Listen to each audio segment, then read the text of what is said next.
여유증에 대해서 간단히 설명부터. 이거에 대한 자가진단법이 있을까요? 그러면 여유증의 원인은 어떻게 될까요? 여유증의 수술 방법으로는 유륜절개법하고 겨드랑이절개법하고 또 수술하는데 시간은 어느 정도 걸리고 주사 치료로 없앨 수 있을까요?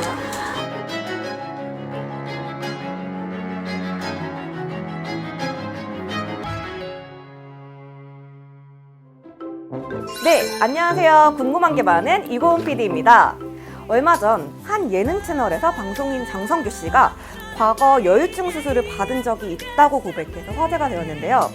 장성규 씨는 가슴에 테이프를 붙이고 다니던가 큰 가슴을 가리기 위해 허리를 구부정하게 다니는 등 스트레스가 극심했다고 고백을 했습니다. 여유증 환자 수는 2014년 13,700명에서 2018년 19,500명으로 5년 새에 42%나 늘어나는 등 계속해서 증가 추세를 보이고 있는데요. 날은 더워지고 옷은 얇아지면서 여유증이신 분들의 고민이 날로 깊어져만 가고 있습니다. 그런 여러분을 위해 유방성형 전문 원장님을 만나보겠습니다. 이홍기 원장님. 네, 저는 이미지 성형외과 원장 이홍기라고 합니다. 그래서 가슴 성형을 한 20여 년 동안 전문으로 해오고 있는데 오늘 이렇게 서로 정보를 나눌 수 있어서 좋은 기회인 것 같습니다.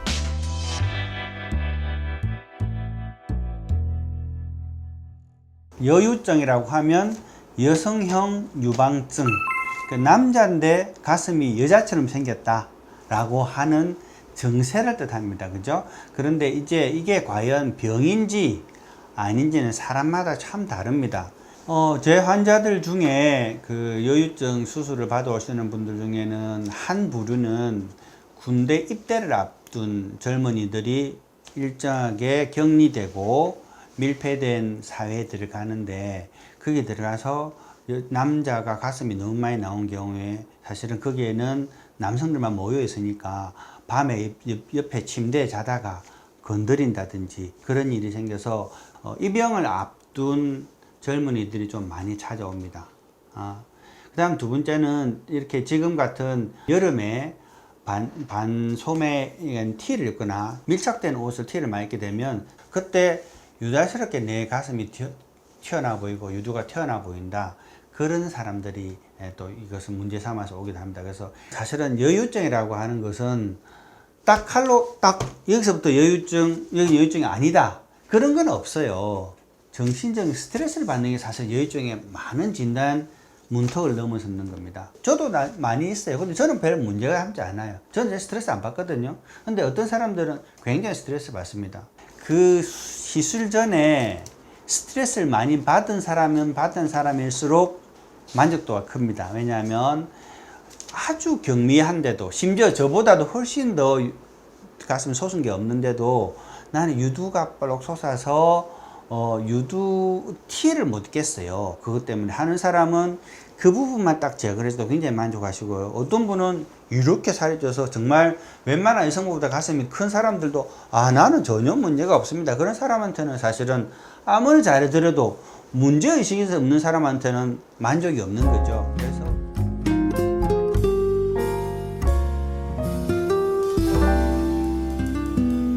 사춘기가 막 시작할 때 남성 호르몬이 여성 호르몬보다 약간 늦게 나오는 지연현상이 생기면 일시적으로 여성 호르몬의 영향을 받은 유선이 일시적으로 커지는 현상에서 많이 나타납니다. 하지만 남자의 고환을 절제했다든가 마리화나 같은 마약을 보유한 사람도 있고 살이 찌면 원인은 여러 가지라고 했습니다. 근데 대부분의 경우는 병이 없는 사람이 오히려 80-90%입니다.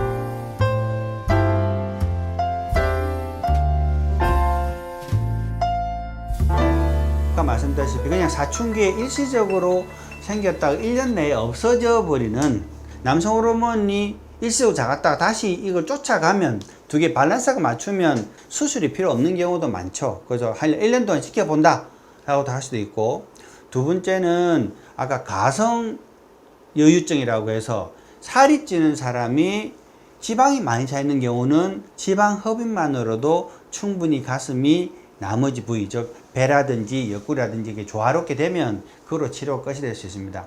하지만 유선이 많이 늘어나 있는 분들은 지방 흡입만으로 제거가 안 되는 경우도 많습니다. 그런 경우에는 유륜주의를 절개한다든지 겨드랑이를 절개를 해서 유선 조직의 일부를 제거해주는 유선 절제술을 겸하기도 합니다. 유륜절개법하고 겨드랑이 절개법하고 이거는 환자 선택인 거가요?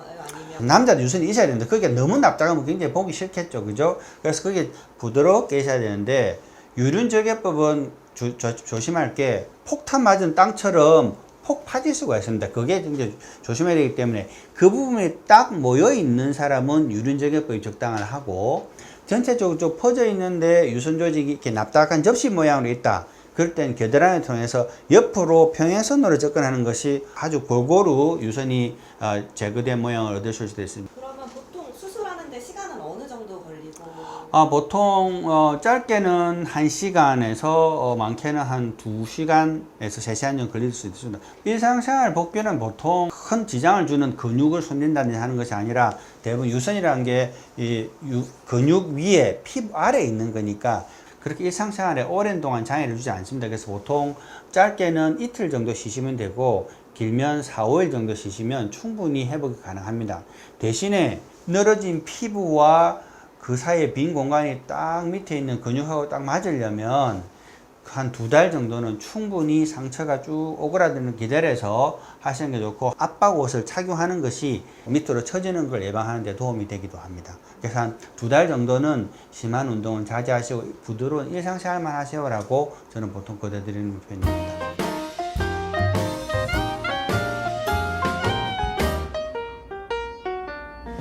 부작용이라고 할까요? 아니면 그 수술에 필연적으로 따라오는 문제점이라고 할까요? 여유증의 치료 목표는 자연스러운 가슴을 얻는 겁니다. 전제 조건이 여자도 남자도 다 유선이 있습니다. 너무 유선을 다 제거하려고 노력하다 보면 분화구처럼 가슴이 유둔거죠 쑥 꺼져버리는 그런 것이 흔히 올 수 있는 문제가 되겠고, 두 번째는 유선이 많은 환자한테서 유선을 제거하려고 하다 보면 가슴에는 이렇게 가슴에서 올라오는 혈관과 신경들이 유두나 가슴에 올라오게 되는데 결국 이걸 제거하다 보니까 이 부분에 있는 혈관, 신경이 같이 따라서 절제됩니다. 그렇게 되면 유두가 많이 무감각해지거나 둔해지는 일이 반드시 있습니다. 그래서 유선을 제거하는 시술을 할 때는 그 문제가 따라올 수 있다. 세 번째 또 다른 문제는 여기 공간에 이렇게 많은 걸 제거하다 보면 이것이 빈 공간이 생기니까 피가 차거나 진물이 차거나 하는 문제가 생길 수 있겠고, 큰 유선이 다 제거된 피부가 남겠죠. 그럼 피부가 밑으로 처지는 문제. 그래서 그 문제를 해결하다 보면 피부를 심하게는 잘라내서 여자 환자들한테 유방 축소수술 하듯이 이렇게 흉터를 밖에 내면서까지 잘라내야 되는 경우도 아주 드물게는 있습니다. 그래서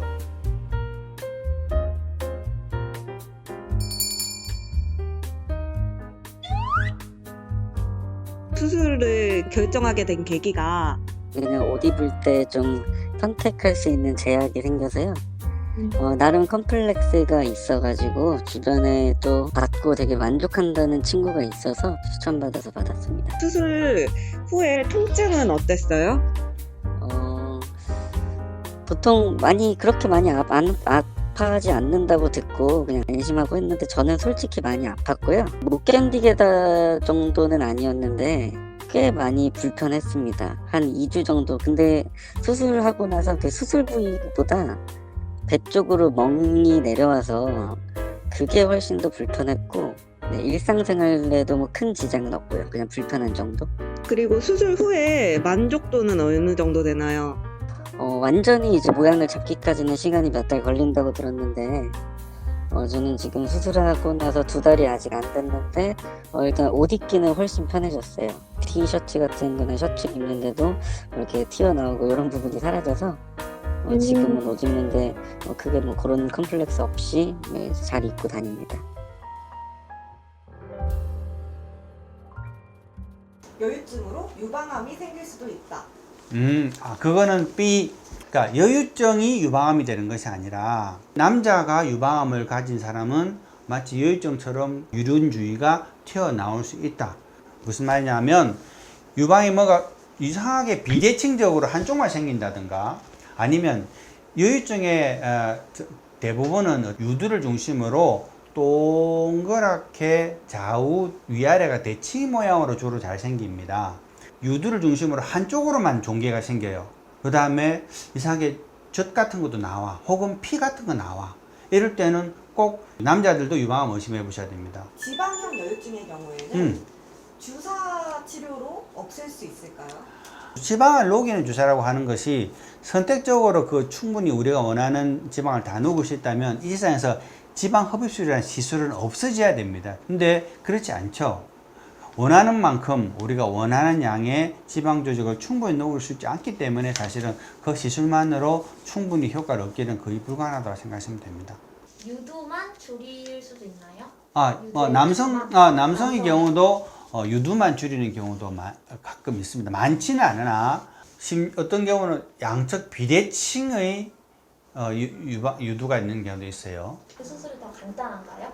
여유증보다는 좀 더 간단하죠. 하지만 정교합니다. 크진 않으나 유두 모양을 양쪽의 대칭을 딱 맞추어서 수술해야 되니까. 이제 유두는 불수의근이에요. 이렇게 저절로 자극이 되면 저절로 오고 그러면 선단 말이에요. 그래서 감각신경을 줄여야 됩니다. 사실 죽여야 되지. 똑 서는 것을 예방할 수 있지. 그리고 아예 유두가 서지 못하도록 높이를 확 낮춰버린다든지 뭐 그렇게 하면 그 문제 많이 해결될 수 있습니다. 네, 이렇게 전체적인 내용에 대해서 알아봤는데요. 그렇다면 이 수술에 대해서 가장 궁금해하는 부분 중 하나, 바로 여유증 수술 보험 적용이 되느냐? 여유증 보험 적용이 됩니다. 다만 언제 되느냐? 첫 번째, 필수 기능 개선 목적이고 두 번째, 사이먼 등급상 2등급 이상인 분들에게 적용이 되는데요. 여기서 필수 기능 개선 목적이란 미용 성형이 아닌 기능 개선의 목적으로 하는 수술을 말하는데요. 유륜 주변에 유선 조직 제거와 약간의 지방을 걷어내는 것만으로도 어느 정도 모양이 잡히는 경우를 말합니다. 많은 지방을 걷어내야 한다면 그거는 미용 성형이 되겠죠. 그리고 두 번째, 사이먼 그레이드는 여성형 유방증을 4가지 등급으로 분류한 기준표인데요. 여기에서 2등급이란 초음파 검사상 유선 조직의 길이가 2cm 이상인 분들을 말합니다.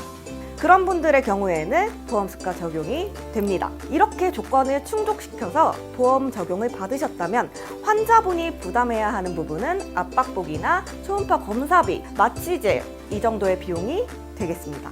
다만 기존의 유륜 축소술, 유방 거상술, 유두 성형술과 같은 경우에는 미용 성형술로 적용이 되어 비급여 항목이라는 점 잊지 말아주세요.